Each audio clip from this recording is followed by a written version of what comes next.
Welcome to my digital story regarding ECS 210. As you can see, I'm not in a classroom or even inside. I've worked on this right up until my brain is full, so I needed to get outside, and I figured, why not take everyone with me? First of all, I'd like to acknowledge that I am here on Treaty 4 land, that this is not land that by any rights belongs to white people. However, I do have use of it and I appreciate it very much. And this is a place that I come lots of times in the winter and in the summer.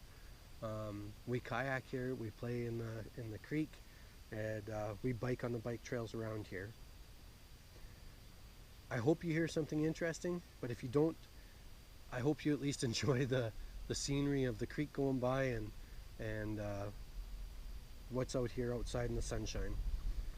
What is curriculum? That's a tough question. What is not curriculum might be easier to answer.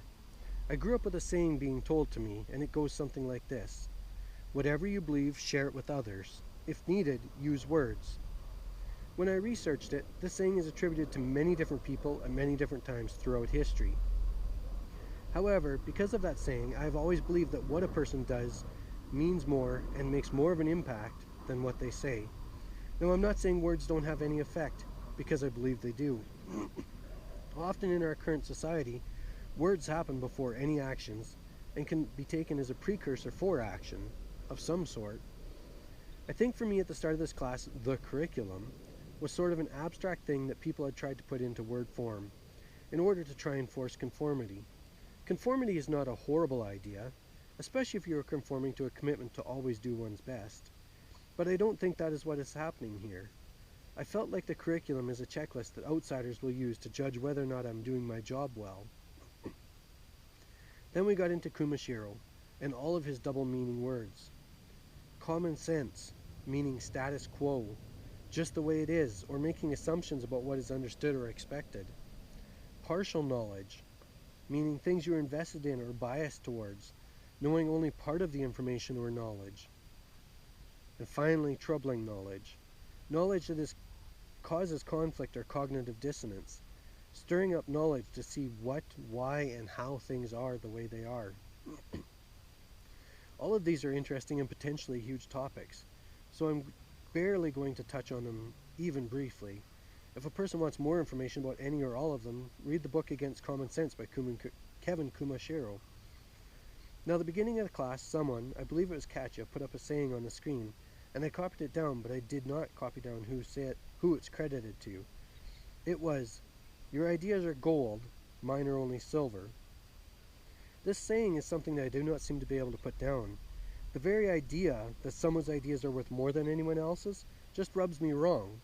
I know what happens. I know that in the past I may have even done it unintentionally. But this really gets me. To me, this is an example of troubling knowledge, and brings to mind a saying that is attributed to John Dewey. The path of least resistance and least trouble is a mental rut already made.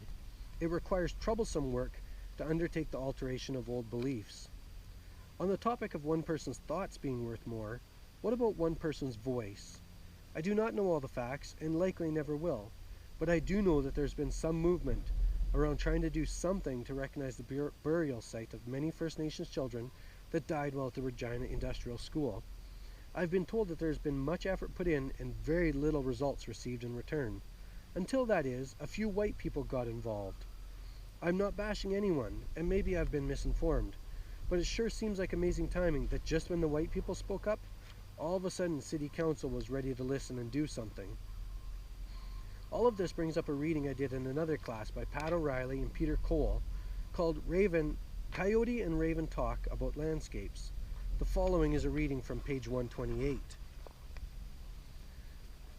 It's kind of hard to tell who's speaking when in this reading because they're not really labeled. So except for when they specifically say, a person just has to guess.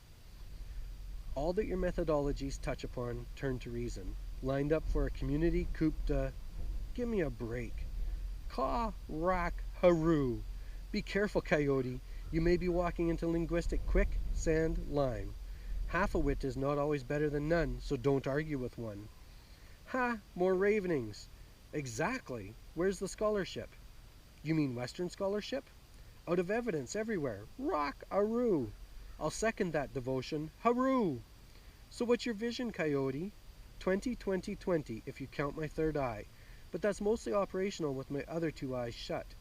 So I guess you could just call it 20 kilometers, give or take an M&M. I mean for education, for the upcoming generations. Love, respect, tolerance. That sounds like a good start. What about you? Aboriginal-centered education, Raven-centered, Earth-centered, Spirit-centered, Community-centered. And I don't just mean human beings, Earthworm-centered, Quackgrass-centered, or off-centered, camshafted, chain-driven, power taken off. What about curriculum? If we have a foundation of caring and respect, the rest will look after itself. How about the markets? Farmers? No, stock commodities, bond currency. What about them? That's all. What about them? Raven, education has to be relevant. I'm going to stop reading it there. Education has to be relevant. There's so many other topics that I could speak about, but I'm going to try and stay on topic. Well, sort of. So back to what is curriculum. At the start, I honestly would have replied that it is what is being taught. Using common sense, one of Kumasharo's favorite terms, I would have expected the listener to understand that this also means what is not taught. Now, however, I feel that curriculum is more and less important. When a person says curriculum, I thought of the paper copy that most teachers have sitting somewhere in their classrooms. They reference it when needed and ignore it when possible.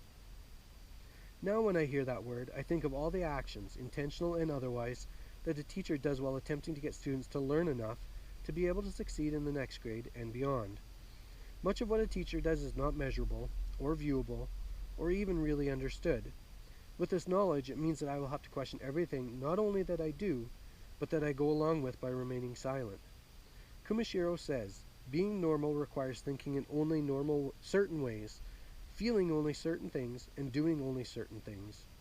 I don't think I want to be normal, not a normal human being, and not a normal teacher.